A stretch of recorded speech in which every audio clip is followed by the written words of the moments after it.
Hello everyone दोस्तों, कैसे हो आप सब। मैं निधि राज आप सभी का स्वागत करती हूँ आपके अपने चैनल IQ स्टार्टअप में। दोस्तों, जैसा कि आप सबको पता है, हमने 9th क्लास की जो पूरी चैप्टर थी वो पूरी तरह से ख़त्म कर ली थी।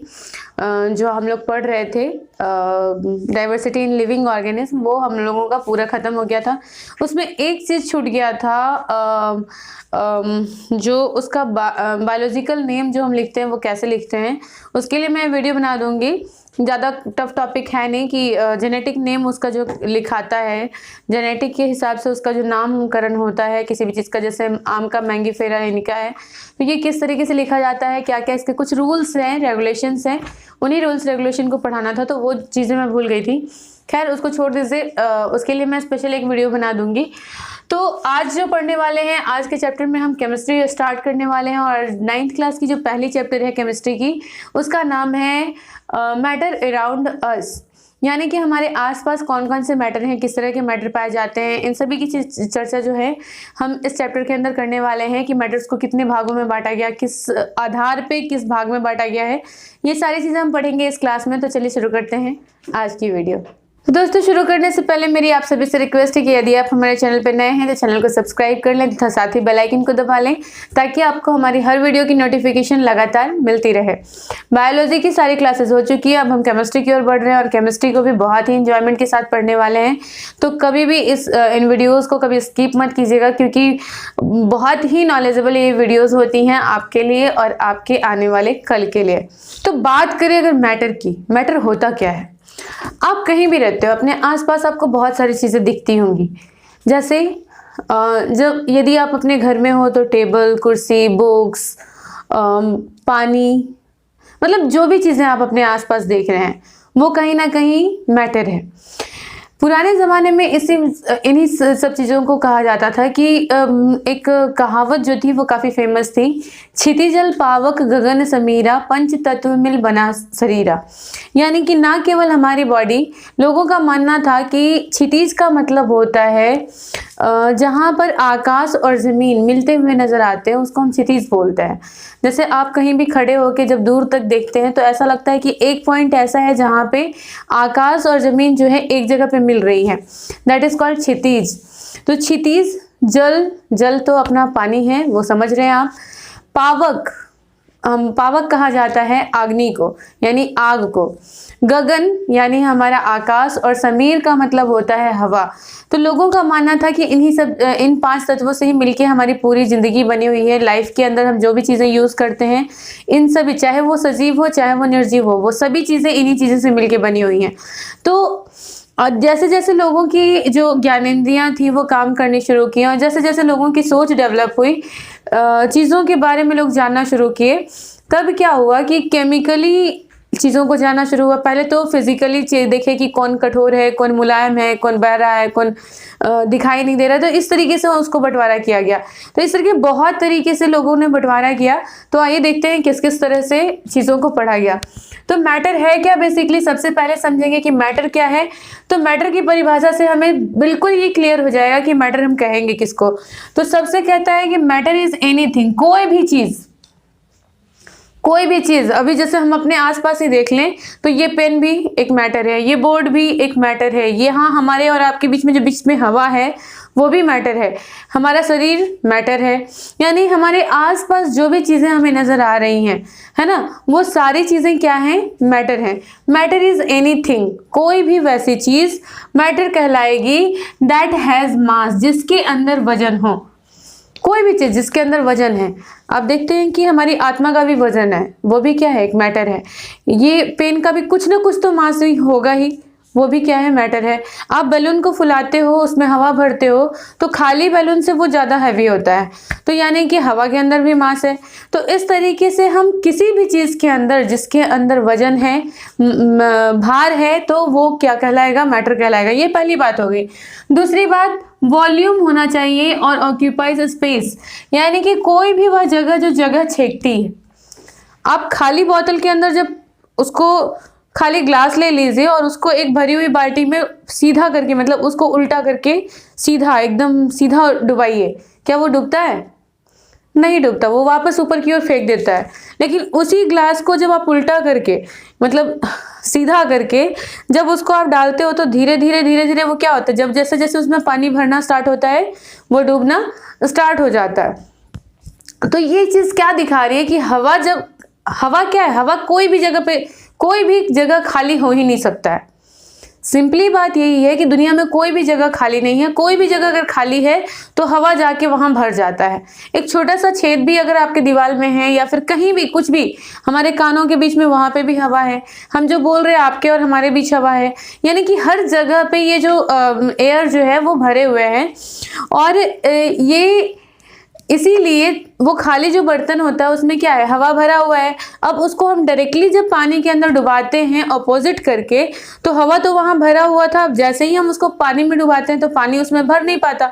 हाँ, कब भरेगा, जब उसको थोड़ा तिरछा कीजिए और उसमें से बुलबुले जो हैं, पानी के बुलबुले, वो बुलबुले बन के जब निकल जाते हैं तब उसमें पानी भरना शुरू होता है। तो वो बुलबुले जो निकल रहे हैं, वो बुलबुला क्या है, वो हवा जो उस ग्लास के अंदर भरा हुआ था वो क्या हो रहा है, बुलबुला के रूप में पानी जो है वो हवा जो है वो बाहर आ रहा है ना।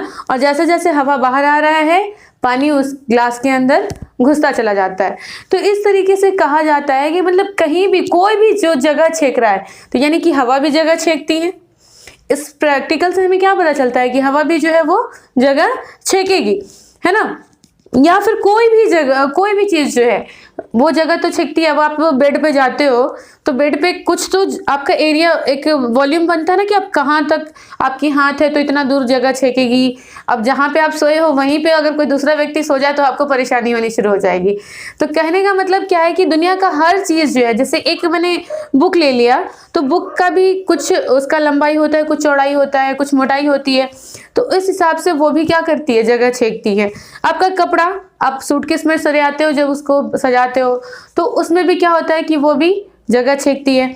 तो कोई भी चीज जिसके अंदर भार है यानी मास है और साथ में वो कुछ जगह को छेकता है, उस कुछ जगह को अगर मतलब जहां पे भी वो रहेगा उस जगह को वो भरेगा, तो वो क्या कहलाएगा, मैटर कहलाएगा। And can be felt by our one or more sense organ is called matter. अब या तो आप अपनी त्वचा से छू के बताइए कि ये कोई सामान है कि नहीं है। जैसे मैंने इसको पकड़ रखा है, मेरी आंखें देख नहीं रही है इसको, लेकिन हमारी त्वचा जो है छू के बता रही है कि ये कोई हार्ड सा सब्सटेंस है जो मतलब एक लंबे आकृति में है, कुछ भी है। यानी हम इसको फील कर पा रहे हैं अपनी त्वचा के द्वारा। किसी भी चीज़ को गंध, कोई चीज़ का गंध आ रहा है तो वो हवा के माध्यम से आ रहा है। तो हवा भी क्या है, हवा को हम फील कर पाते हैं, जब हवा चलती है तो उसको हम फील कर पाते हैं। तो कोई भी चीज़ जिसको हम या तो महसूस कर सकते हैं या उसमें वजन है या फिर उसके अंदर जगह छेकने की एक कैपेसिटी है, that is called matter. Clear हो गया, पदार्थ हम उसी को कहेंगे। तो इसमें तीन चीजें मेनली इंपॉर्टेंट आपने देखा, वो क्या, पहला कि उसमें मास होगा, दूसरा उसमें वॉल्यूम होगा, और तीसरा कि वो किसी भी सेंस ऑर्गन के द्वारा उसको हम फील कर सकते हैं, है ना। तो ये तीन चीजें हैं, इसके लिए जरूरी हैं कि उस वस्तु को हम क्या कहेंगे कि वो मैटर है, पदार्थ है। अब देखिए क्लासिफिकेशन ऑफ मैटर कई लोगों ने कई तरीके से किए हैं, लेकिन सबसे पहले जो एंशिएंट हिस्ट्री की जब हम बात करते हैं, अर्ली इंडियंस जो थे या फिर यूनानी लोग भी बिल्कुल इसी तरीके से, उन्होंने अभी जो मैंने बताया पंच तत्व के बारे में, तो उन्होंने पंच तत्व के रूप में इसका क्लासिफिकेशन किया था। और क्षितिजल पावक गगन समीरा जो बताया मैंने, यानी कि वाटर,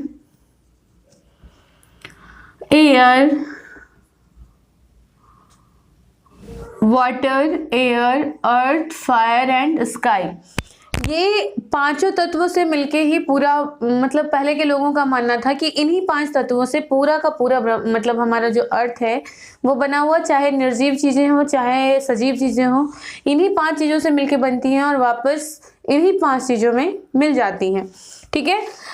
लेकिन आज के अकॉर्डिंग अगर हम बात करें, आज नाउ डेज की बात करें, अगर आज के अकॉर्डिंग बात करें तो सबसे पहले उसकी फिजिकल प्रॉपर्टीज को देखते हुए, फिजिकल का मतलब होता है भौतिक, फिजिकल का मतलब भौतिक। तो इसकी भौतिक रूप को देखते हुए ये जो जितने भी मैटर्स थे, है ना, उनको 3 भागों में बांटा गया। पहला को कहा गया सॉलिड, लिक्विड और गैस, जिसको हम ठोस, द्रव और गैस के रूप में जानते हैं। हिंदी में अगर आप पढ़ते हो तो ठोस, द्रव, गैस, और इंग्लिश में पढ़ते हो तो सॉलिड, लिक्विड एंड गैस। तो इस तरीके से फिजिकल प्रॉपर्टीज के आधार पे 3 भागों में बटा। अभी हम इसके बाद पढ़ेंगे कि सॉलिड किसको कहेंगे, लिक्विड किसको कहेंगे, गैस किसको कहेंगे, सारी चीजें हम समझेंगे एक एक करके। तो बेसिकली अभी हम पढ़ क्या रहे हैं कि according to their physical properties, यानी कि भौतिक गुणों के आधार पे, प्रॉपर्टीज हो गए आपके गुण। तो भौतिक गुणों के आधार पे जो मैटर है उसको 3 भागों में बांटा गया। पहला सॉलिड, दूसरा लिक्विड, तीसरा गैसियस। अब बात करें अगर उसके केमिकल प्रॉपर्टीज की, तो केमिकल प्रॉपर्टीज क्या है? अब किसी भी मैटर के अंदर क्या देखा गया कि उसके कुछ गुण हैं जो उसके आंतरिक गुण हैं। भौतिक गुण बाहर से देख के पता चल रहा है, कोई वस्तु ठोस है, यानी ठोस कहने का मतलब कड़ा दिखना चाहिए। लिक्विड यानी बहने वाला होना चाहिए। गैसियस यानी कि इतना तेजी से उड़ जाए कि पता ही नहीं चले। तो वो 3 चीजें। लेकिन जब उसको तोड़ा गया, उसको मतलब निचोड़ के देखा गया, तो हर चीज की कुछ इंटरनली भी उसके कुछ गुण तो होते हैं। एक व्यक्ति है जो दिखने में बाहर से गोरा है लेकिन अंदर से काला। अंदर से कहने का मतलब क्या कि उनका स्वभाव जो है, उनका बिहेवियर जो आंतरिक रूप है वो, तो हमारा जो बाहर से दिखने वाला रूप है दैट इज कॉल्ड भौतिक गुण। ठीक है, फिजिकल प्रॉपर्टीज। और जो हमारे आंतरिक गुण है, जो हमारे दिखने में, जो हमारे बिहेवियर्स के थ्रू झलकता है, that is called chemical properties, यानी कि रासायनिक गुण। हिंदी में इसी को हम कहते हैं रासायनिक गुण। रासायनिक गुणों के आधार पे भी 3 भागों में बांटा गया, एलिमेंट, कंपाउंड, मिक्सचर। अब ये क्या है भाई? इसको हम हिंदी में पढ़ें तो तत्व, यौगिक और मिश्रण। ठीक है, तो फिजिकल की बात करें तो फिजिकल प्रॉपर्टीज के आधार पे 3 भागों में बांटा गया, ठोस, द्रव, गैस। और अगर केमिकल प्रॉपर्टीज की बात करें, उसके रासायनिक गुण की बात करें, तो भी 3 भागों में बांटा गया, तत्व, यौगिक और मिश्रण, यानी कि एलिमेंट, कंपाउंड एंड मिक्सचर। अब ये चीजें क्या होती हैं, इनके बारे में भी बात करते हैं। तो चलिए बारी बारी से देखते हैं सभी को। तो अभी तक हम मैटर को समझ चुके हैं। अब मैटर को, अगर अब किसी भी चीज को हम, जैसे मान लिया मैंने एक ईंट लिया, ठीक है, ईंट भी क्या होगा? मैटर होगा। मान लिया कि मैंने ये एक ईंट का टुकड़ा जो है, एक ईंट हमने ले लिया। अब ये भी एक मैटर है। क्यों भाई? क्योंकि इसके अंदर कोई भी ईंट है तो उसका मास है कि नहीं, उसके अंदर भार है। इस ईंट को अगर हम कहीं किसी जगह पे रखते हैं तो वो जगह छेकेगी, वॉल्यूम है ना, वॉल्यूम भी इसके अंदर प्रेजेंट है। और जब हम इसको छूते हैं, छूने के बाद ये कड़ा फील होता है ना, तो हमें फेल्ट भी हो रहा है। यानी कि ये जो आपका ईंट है, यानी कि ये जो ब्रिक है, ब्रिक्स बोलते हैं हिंदी में, सॉरी इंग्लिश में, ये जो ब्रिक्स है, तो ब्रिक्स के अंदर क्या, अब एक बात ये सोचने वाली बात हो गई कि क्या ये पूरा ईंट, एक ईंट मतलब उसको हम तोड़ नहीं सकते? ईंट को तोड़ा जा सकता है कि नहीं? ये तो ईंट को हम तोड़ सकते हैं, कई पार्टिकल में बांट सकते हैं इसको, चाहे हम कैसे भी तोड़ दें, मतलब कितना भी छोटा कर सकते हैं। एक ईंट का टुकड़ा ले लिए, फिर अब ये टूट के आ गया क्या? एक टुकड़े के रूप में। अब इस टुकड़े को तोड़ सकते हैं कि नहीं? इसको भी तोड़ा जा सकता है आराम से। इसको तोड़ के हम छोटे कंकड़ के रूप में बना लिए। अब इस कंकड़ को तोड़ा जा सकता है कि नहीं? इसको भी हम तोड़ सकते हैं। आप लोग गोधन कूटते हैं ना, गोधन कूटते हैं, गोधन कूटते समय क्या होता है, एक ईंट रख लिया जाता है और उसको बहन लोग जो होती हैं, भाइयों की बहनें जो होती हैं, वो उसको पूरा एकदम, हमारे बिहार में कल्चर है कि उसको इतना ना चूर चूर कर देती हैं कि मतलब उसके एक एक पार्टिकल्स अलग हो जाते हैं। तो बात यहाँ वही कह रहे हैं कि मैं इस ईंट को तोड़ के मैंने छोटा किया, उसको तोड़ के और छोटा किया, उसको फिर मैंने और तोड़ दिया, तो ये और छोटे हो जाएंगे। और छोटे करते करते करते करते करते इतने छोटे हो जाएंगे कि फिर एक समय ऐसा आएगा कि उसके टुकड़े हमारी आंखों से नजर भी नहीं आएंगे। इस चीज से हमें क्या पता चल रहा है कि कोई भी मैटर ये तो ब्रिक्स की बात हुई। उसके अलावा जैसे ये पेन ही ले लो आप, ठीक है, अब हमारे हाथ में भाई यही है तो इसी को हम इसी पे एक्सपेरिमेंट कर लेते हैं। तो ये पेन लिया, उठाया एक हथौड़ा, हैमर उठाया, इसको पीट दिए। पीटने के बाद क्या होगा, ये अलग अलग टुकड़ों में बंट जाएगा। उसको फिर पीटेंगे और छोटे टुकड़ों में बंट जाएगा, उसको फिर फिर पीटेंगे और छोटे टुकड़ों में बटेगा। एक समय ऐसा आएगा कि इसके पार्टिकल्स इतने छोटे हो जाएंगे कि उसको और तोड़ेंगे तो वो टूटेगा नहीं, है ना। लेकिन फिर अगर उसको जला दिया जाए तो वो क्या होगा कि उसके पार्टिकल्स और छोटे छोटे छोटे छोटे टुकड़ों में वो पिघल के इधर उधर बिखर जाएंगे, क्योंकि ये प्लास्टिक है इसलिए। तो इस तरीके से हमें एक चीज पता चल रही है कि किसी भी एक पदार्थ के अंदर बिल्कुल उसी तरीके के, एक ही तरीके के बहुत सारे पार्टिकल्स जो होते हैं प्रेजेंट होते हैं। पार्टिकल्स का मतलब क्या हुआ, छोटे छोटे छोटे छोटे बहुत सारे छोटे छोटे कण जो हैं मिलके तब किसी चीज को बनाते हैं। जैसे अगर आप अपनी बिल्डिंग को देख रहे हैं तो अपनी बिल्डिंग क्या डायरेक्टली ये इतनी बड़ी बिल्डिंग बन गई, नहीं, छोटे छोटे ईंटों को मिलाया गया। क्या ईंट वो डायरेक्टली उतना बड़ा ईंट बन गया, नहीं, छोटे छोटे बालू के कण उसमें मिले तब जाके वो ईंट बना। बालू के कण क्या अपने आप वो उतना बड़ा बालू का कण बन गया, नहीं, उसके अंदर भी छोटे छोटे कण मिले हुए हैं। तो इस तरीके से हमें पता चल रहा है कि बहुत सारे जब एक ही तरह के पार्टिकल्स आपस में मिलते हैं तब जाके मैटर का निर्माण होता है। यही चीज यहाँ पे बात की गई है पार्टिकल्स ऑफ मैटर के अंदर, कि हर एक मैटर जो है वो किसी खास तरीके का शेप वाला, किसी खास तरीके के साइज का छोटे छोटे छोटे छोटे पार्टिकल से मिलके बना होता है।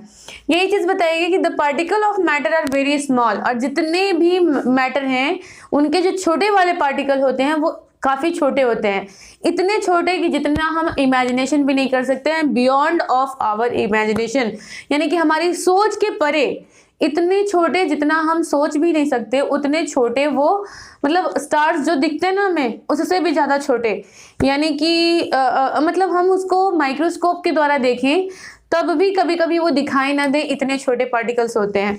तो इस तरीके से आपको समझ में आया होगा कि दुनिया का कोई भी जिस चीज़ है, आप अपने पर्स को ले लो, अपने कपड़ों को ले लो, कपड़ों को अगर हम लेते हैं तो कपड़ों में पहले तो उसके धागे निकलते हैं, धागों को भी अगर छोटे छोटे पार्टिकल्स में तोड़ोगे तो उसके में बहुत सारे पतले पतले रुई टाइप निकलेंगे।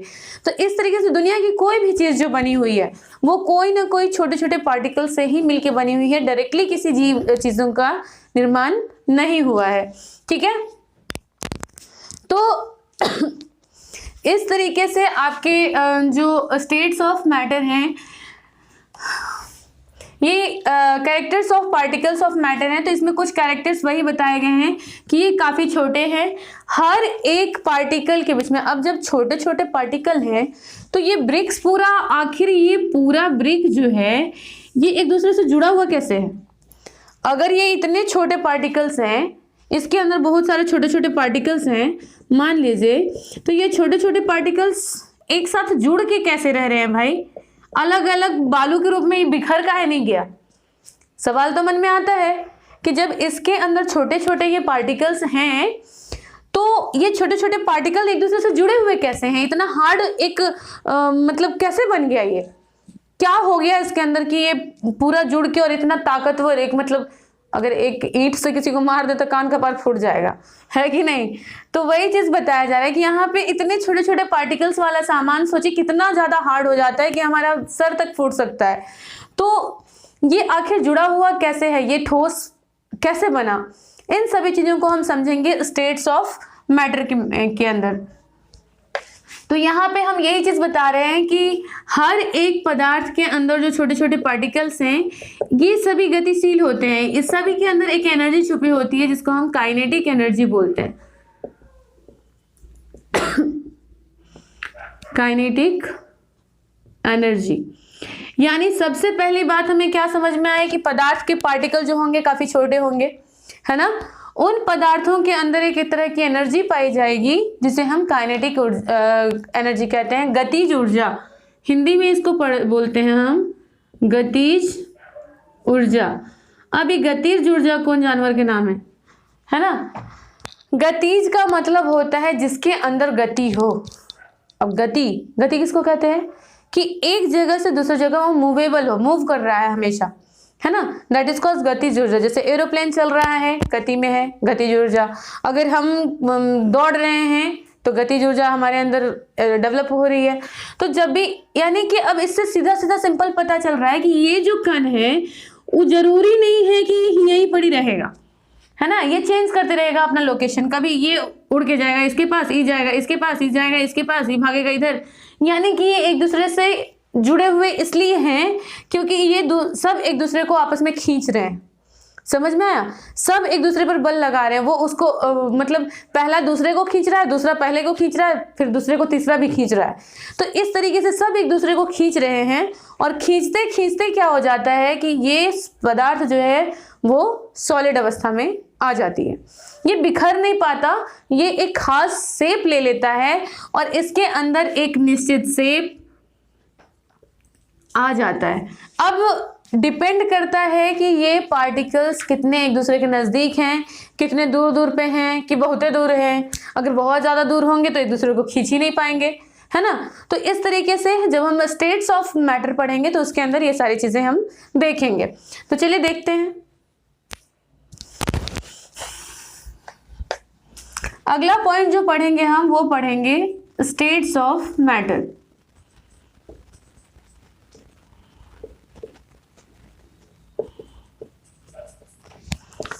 अब देखिए मैटर के 3 गुण। अब जैसे जो पार्टिकल्स के गुण मैंने बताया, उन गुणों के आधार पे मैटर को 3 भागों में बांटा गया।